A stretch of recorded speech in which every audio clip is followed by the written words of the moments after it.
اور جو بھی کسی بھی عذر کی وجہ سے روزہ چھوڑ رہا ہے اس پر روزہ رکھنا ہی فرض ہوگا، یہ نہ سمجھے کہ کفارہ دینا ہوگا اور پھر جو ہے فدیہ دے کر ہم جان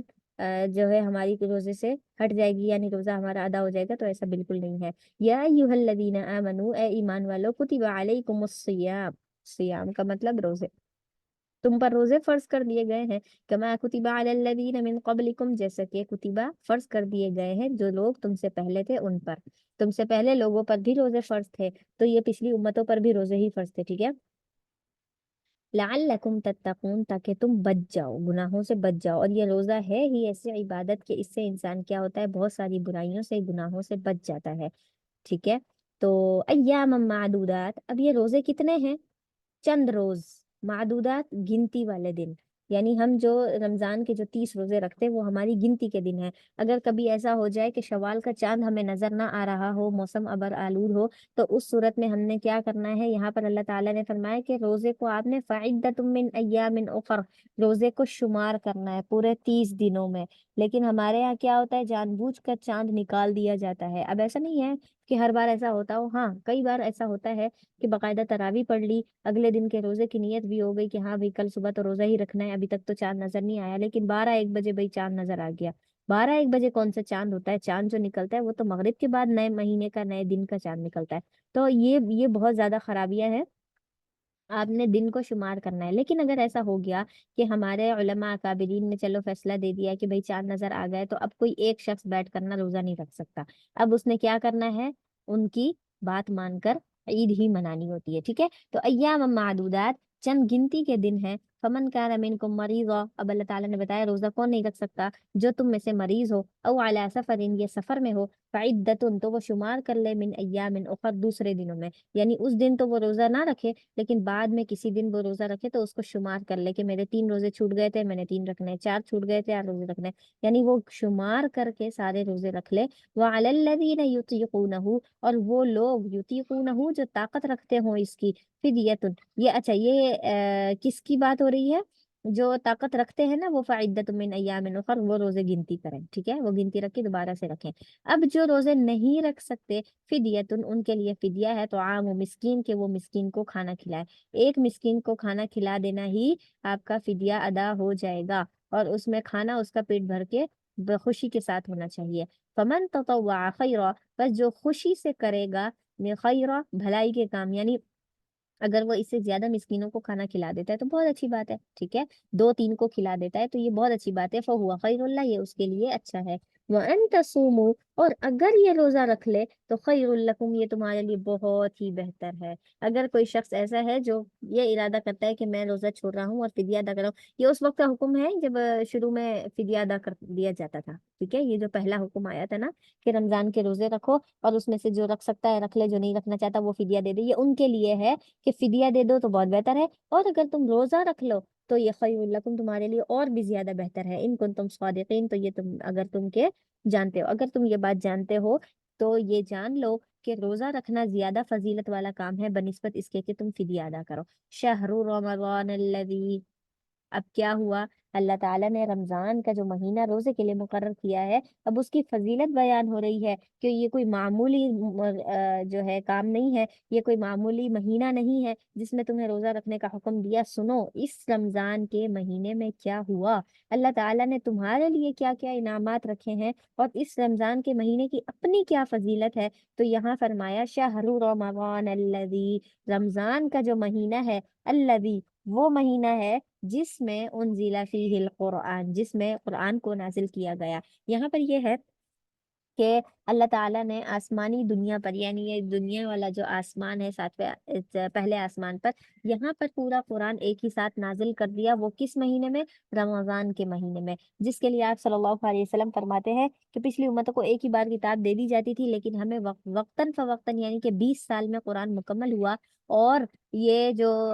ایک ساتھ قرآن نازل ہوا ہے یہ 24 رمضان کو ہوا، ٹھیک ہے، آپ صلی اللہ علیہ وسلم کی احادیث مبارکہ سے یہ ثبوت ملتا ہے۔ تو شہر رمضان الذی، یہ جو اترنے والی بات ہو رہی ہے، یہ عرش سے یعنی آسمان پہ 7ویں آسمان سے عرش سے نازل ہونے کی بات ہو رہی ہے کہ اس وقت پورا قرآن ایک ہی سال رمضان کے مہینے میں نازل ہوا، ٹھیک ہے۔ جو دنیا میں آیا نا، یعنی آپ صلی اللہ علیہ وسلم پر جو نازل کیا گیا ہے وہ تھوڑا تھوڑا ہی نازل ہوا، ٹھیک ہے۔ اور آپ کو معلوم ہے ابتدا بھی رمضان سے ہوئی اور انتہا بھی رمضان میں ہوئی، یعنی پہلی وحی بھی رمضان میں ہوئی تھی اور آخری وحی بھی رمضان میں ہوئی تھی۔ تو شہر رمضان الذی انزل فیہ القرآن، رمضان کا جو مہینہ ہے اس میں قرآن کو نازل کیا گیا۔ اب یہ قرآن کیا ہے؟ ہدی للناس، جو لوگوں کو ہدایت دیتا ہے، وبینات من الہدا، اور بینات مطلب واضح، واضح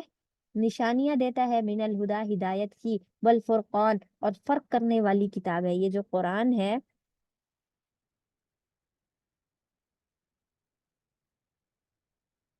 یہ جو قرآن ہے یہ فرق کرنے والی کتاب ہے، کس چیز میں؟ حق اور باطل میں،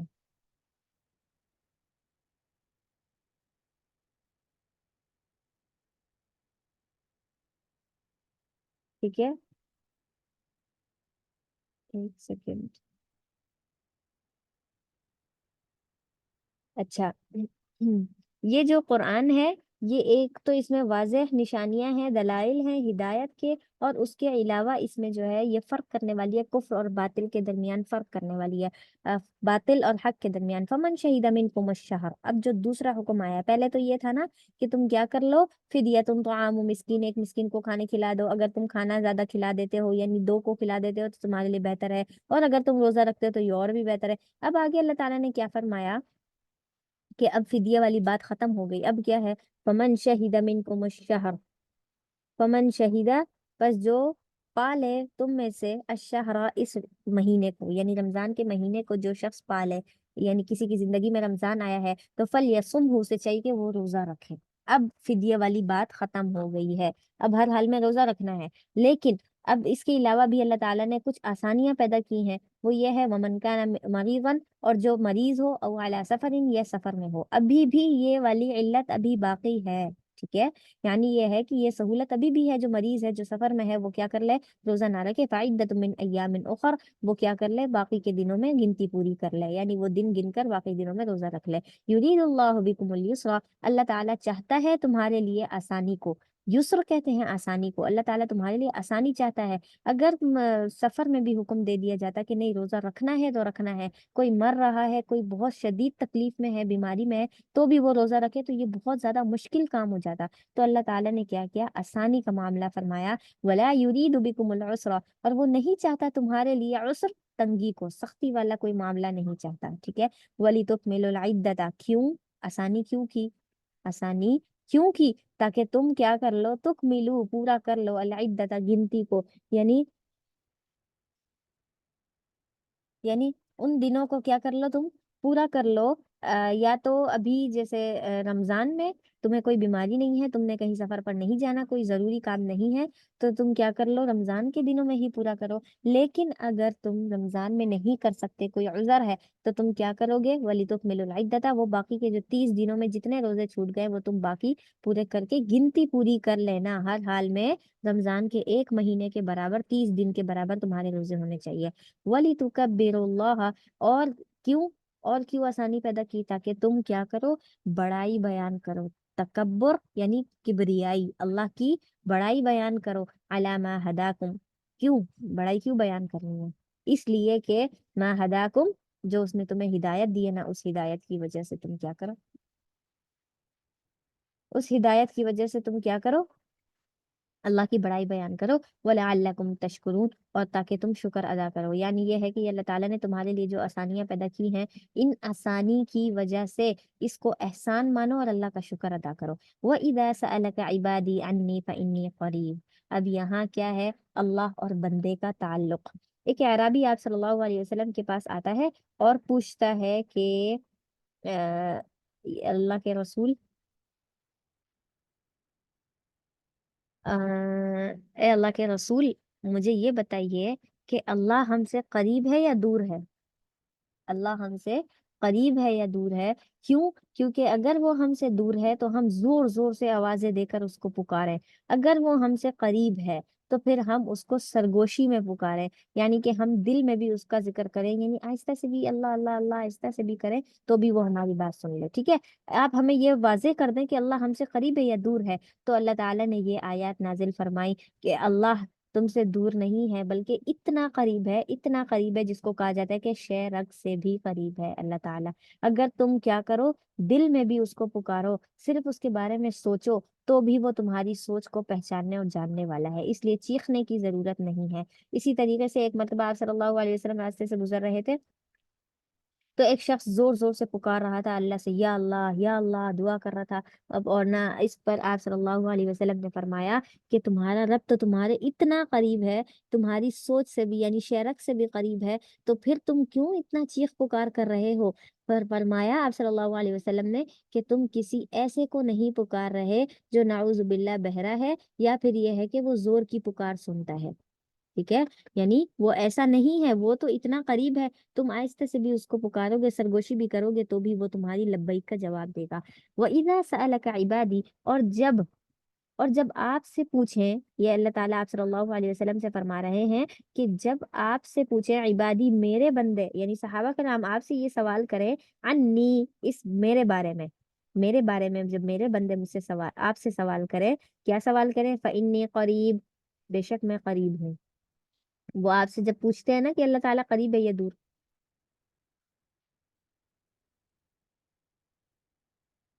اللہ تعالیٰ قریب ہے یا دور، تو اللہ تعالیٰ نے فرمایا آپ نے ان کو جواب دینا ہے فَإِنِّي قریب، میں قریب ہوں، اجیبو میں جواب دیتا ہوں، دعوت الداعی دعا کرنے والے یعنی پکارنے والے کی پکار کا، جب بھی وہ پکارتا ہے تو میں اس کی دعا سنتا ہوں، دعوت الداعی پکارنے والے کی پکار کو، اذا دعانی جب وہ مجھے پکارتا ہے، یعنی جب کوئی بندہ مجھے پکارتا ہے تو میں اس کی پکار کو سنتا ہوں، فَلْيَسْتَجِيبُوا لِي بس چاہیے کہ وہ میرا حکم مانے، ٹھیک ہے؟ وَلْيُؤْمِنُوا بِي اور مجھ پر ایمان لائیں، لَعَلَّهُمْ يَرْشُدُونَ تاکہ وہ راہ راست پر آ جائیں، یعنی وہ راشد یعنی کیا لفظ بولا جاتا ہے اس کے لیے؟ آ، ہدایت، ہاں راہ راست یعنی ہدایت کو پالیں وہ لوگ، ہاں جی ہدایت کو پالے۔ تو یہاں پر اللہ تعالیٰ نے آپ صلی اللہ علیہ وسلم کو جب یہ فرمایا فَلْيَسْتَجِيبُوا لِي وَلْيُؤْمِنُوا بِي تو اس کا مطلب یہ ہے، پہلے تو حدیث قدسی میں ہے اگر تم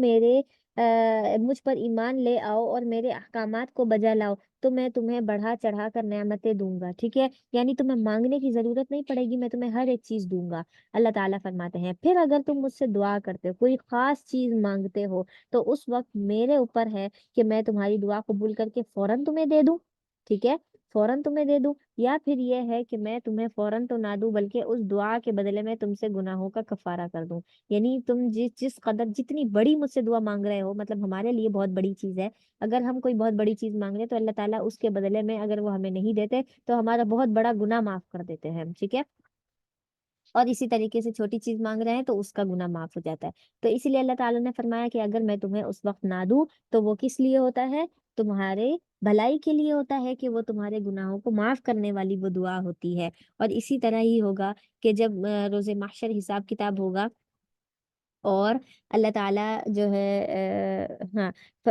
انسان جو ہے اپنے نامہ اعمال دیکھے گا اور اس کے اندر بہت ساری ایسی چیزیں ہوں گی کہ جو اس نے نہیں کی ہوں گی، ٹھیک ہے؟ اور یا پھر یہ کہ بہت سارے ایسے گناہ ہوں گے جو اس کو یاد ہوں گے کہ میں نے فلاں گناہ کیا تھا، فلاں گناہ کیا تھا، تو اللہ تعالیٰ اس کو فرمائیں گے کہ بھائی پھر وہ اللہ تعالیٰ سے پوچھے گا نا کہ اللہ مجھے تو یاد پڑتا ہے میں نے یہ والا بھی گناہ کیا تھا، یہ والا بھی کیا تھا، لیکن میرے نامہ اعمال میں وہ گناہ نہیں ہے، تو اللہ تعالیٰ فرمائیں گے تم نے جو دنیا میں مجھ سے دعائیں مانگی ہیں اور میں نے ان دعاؤں کا بدلہ تمہیں دنیا میں نہیں دیا، ٹھیک ہے؟ وہ چیز تمہیں نہیں دی تو وہ یہ وہی چیز ہے کہ اس دعا کے بدلے میں نے یہاں سے تمہارے گناہوں کو کم کرتا گیا، کم کرتا گیا، کم کرتا گیا، اور پھر ایسا ہوگا کہ دعا مانگتے مانگتے مانگتے جو ہماری دعائیں قبول نہیں ہو رہی ہیں اور وہ دعائیں مانگتے مانگتے ہمارے سارے گناہ نامہ اعمال سے ختم ہو جاتے، تو پھر اللہ تعالیٰ نیکیاں ڈالنا شروع کر دیتے ہیں، ہر ایک دعا کے بدلے میں ایک ایک نیکی، ایک ایک نیکی، تو بندہ جب قیامت والے دن جائے گا تو حیران ہوگا کہ بہت سارے گناہ تھے وہ تو مٹ گئے چلو دعاؤں کی وجہ سے، پھر نیکیاں کہاں سے آ گئی اتنی ساری؟ تو اللہ تعالیٰ فرمائیں گے کہ تمہاری جو دعائیں قبول نہیں ہو رہی تھی، گناہ ختم ہونے کے بعد میں نے اس میں تمہاری نیکیاں ڈالتے گئے۔ تو اس وقت بندہ یہ تمنا کرے گا، یہ جو ہے آرزو کرے گا کہ کاش دنیا میں میری کوئی ایک بھی دعا قبول نہ ہوئی ہوتی، اور میں ہر روز ہر لمحہ اللہ تعالیٰ سے رو رو کر فریاد کر کے وہ دعا مانگا کرتا، اور میری دعا قبول نہ ہوتی، اور یہاں پر مجھے اس کا بدلہ دیا جاتا۔ تو انسان اتنا خوش ہوتا اس وقت اپنی نیکیوں کو اور اپنے گناہوں کے مٹے ہوئے کو دیکھ کر۔ تو یہ ہے دعا کا نتیجہ کہ کس طریقے سے اللہ تعالیٰ دعاؤں کا بدلہ دیتے ہیں، یا اگر قبول نہیں ہوتی تو اس کا بدلہ ہمارا آخرت میں جمع ہو رہا ہے۔ اور اسی طریقے سے اگر کوئی دعا ہے قبول نہیں ہو رہی، تو اللہ تعالیٰ اس کے لیے ہماری دنیا میں آگے آنے والی کوئی بڑی پریشانی جو ہماری زندگی میں آنی ہوتی ہے، وہ اللہ تعالیٰ ہم سے دور کر دیتے ہیں، ہماری اس پریشانی سے حفاظت کر دیتے ہیں۔ ٹھیک ہے، آگے جیسے کہ ہم روزوں کا بیان پڑھ رہے تھے، تو ابتدا میں جو روزے کا حکم تھا، سحری کرنے کے جو اوقات ہوا کرتے تھے وہ عشاء سے پہلے پہلے تھے۔ ٹھیک ہے، ہر کسی کو عشاء سے پہلے ہی سحری کر لینی ہوتی تھی۔ جو کھانا پینا ہے سحری، جو کھانا پینا ہے وہ عشاء سے قبل کھانا ہے۔ جس نے عشاء کی نماز پڑھ لی اس کے بعد اس کو کھانا پینا نہیں ہے۔ اور اگر کوئی شخص کیا ہو گیا، کیا کہتے ہیں، عشاء کی نماز سے قبل ہی سو گیا جیسے، ٹھیک ہے، یعنی مغرب کا اس نے روزہ افطار کیا اور تھوڑی دیر بعد وہ سو گیا عشاء سے پہلے پہلے، اب جب وہ اٹھے گا نا تو اٹھنے کے بعد وہ روزہ نہیں سحری نہیں کر سکتا۔ ٹھیک ہے، وہ سحری نہیں کر سکتا۔ تو اور اسی طریقے سے پہلے یہ حکم ہوتا تھا، اور اسی طریقے سے یہ بھی ہوتا تھا کہ عورتوں کے ساتھ مباشرت نہیں کر سکتے تھے۔ پورا رمضان کا مہینہ صحابہ کرام اپنی عورتوں کے پاس نہیں جاتے تھے، اور اگر جاتے تھے تو پھر کبھی کبھار یہ مسائل ہو جاتے تھے کہ دیکھو سحری تو کب کرنی ہے، سحری کرنی ہے عشاء کی نماز سے قبل، عشاء کی نماز سے پہلے سحری کرنی ہے۔ اب اگر کسی شخص نے سحری کر لی ہے اور عشاء کی نماز پڑھ لی، عشاء کی نماز کے بعد اس نے کیا کر لیا، اپنی بیوی سے ہم بستری کر لی، تو اب کیا ہو گیا، اس کا روزہ تو خراب ہو گیا نا، کیوں؟ کیونکہ اب وہ دوبارہ کھا پی کر سحری کی نیت دوبارہ نہیں کر سکتا روزے کی۔ ٹھیک ہے، تو اسی لیے یہ صحابہ کرام بہت بڑی مشکل میں پھنس گئے تھے کہ یہ کیا ہو گیا، اس میں تو بہت مشقت ہے کہ ہم کیا کر سکتے ہیں۔ وہ پورا پورا مہینہ ایک تو اپنی بیویوں کے پاس نہیں جاتے تھے، اور اگر جاتے تھے عشاء کی نماز کے بعد جاتے تو پھر صبح تک وہ جنبی ہونے کی حالت میں رہ جاتے تھے، یعنی غسل نہیں کر پاتے تھے جب روزہ ہوتا تھا ان کا۔ اسی طریقے سے یہ جو مسائل تھے پھر آپ صلی اللہ علیہ وسلم کے پاس لے کر آتے کہ ہم سے یہ غلطی ہو گئی، رات میں ہم بیوی کے پاس چلے گئے اس طریقے سے، اور ابھی ہم جنبی حالت میں ہیں، یا پھر یہ ہے کہ ہم نے جو ہے سحری کرنے کے بعد، یعنی جو مغرب کے بعد جو سحری ہوتی ہے وہ کرنے کے بعد ہم نے مباشرت کر لی، تو اللہ تعالیٰ نے یہاں پر کیا کر دیا، وہ چیز جو عورتوں کے پاس جانے کو حلال قرار دے دیا۔ اب مطلب یہ ہے کہ کوئی شخص اگر رمضان کی رات میں مباشرت کر لیتے ہیں کوئی میاں بیوی، تو پھر وہ صبح کو روزے کی نیت کر لیں، صبح کو روزے کی نیت کر لیں، لیکن جو ہے غسل وہ روزے کے بعد کر سکتے ہیں۔ ٹھیک ہے، جیسے سحری کر لی اور فجر کی نماز سے قبل ہی انہوں نے کیا کر لیا، غسل کر لیا، اور روزے کی نیت پہلے ہو گئی۔ ٹھیک ہے، یہ چیز، اور اسی طریقے سے یہ جو حیض و نفاس والی عورتیں ہوتی ہیں، اگر ان کے ساتھ ایسا کوئی مسئلہ ہے اور انہیں لگتا ہے کہ آج میں نے غسل کر لینا ہے، ٹھیک ہے، تو وہ کیا کریں، صبح سحری کر لیں، روزے کی نیت کر لیں، اور دن نکلنے سے قبل ہی غسل کر لیں، پاک ہو جائے، تو پھر ان کا روزہ درست شمار ہوگا۔ لیکن ہاں اگر اس میں دن نکل آیا ہے، جس کو کیا کہتے ہیں، میرے ذہن میں لفظ نہیں آ رہا، کون سا وقت کہتے ہیں اس کو، زوال، نہیں زوال، ہاں زوال، شاید زوال، نام نہیں آ رہا میرے ذہن میں، دن دن زوال کپڑا کہتے ہیں نا، زوال کپڑا، کیا کہتے ہیں، زوال کپڑا فیدی پر سوال ہی بولتے ہیں۔ زوال ہی بولتے ہیں، اچھا، صحیح صحیح۔ تو اس وقت سے پہلے پہلے غسل کر لینا ہے، ٹھیک ہے، اگر اس کے بعد غسل کیا یا اس وقت تک رکے رہے، ناپاکی کی حالت میں ہی رہے، تو پھر ہمیں وہ روزہ دوبارہ سے کرنا ہوگا۔ ہاں، کھا پی نہیں سکتے، ایسا نہیں ہے کہ ہم نے غسل نہیں کیا تو اب کھانا پینا شروع کر دیں، تو ایسا بالکل نہیں ہے، ہم نے پورا دن روزے داروں کی طرح ہی رہنا ہے، لیکن جو ہے بعد میں اس کا کفارہ دوبارہ، مطلب اس کی قضا دوبارہ ہوگی اس روزے کی، کیوں؟ کیونکہ ہم نے روزے کا زیادہ تر جو مطلب 1/3 حصہ تو ہم نے کیا کر دیا، ناپاکی میں گزار دیا، اس وجہ سے۔ السلام علیکم، دوبارہ بتا دیں ذرا، یہ کیا بولا آپ نے کہ میں لائن کے دوبارہ کیا؟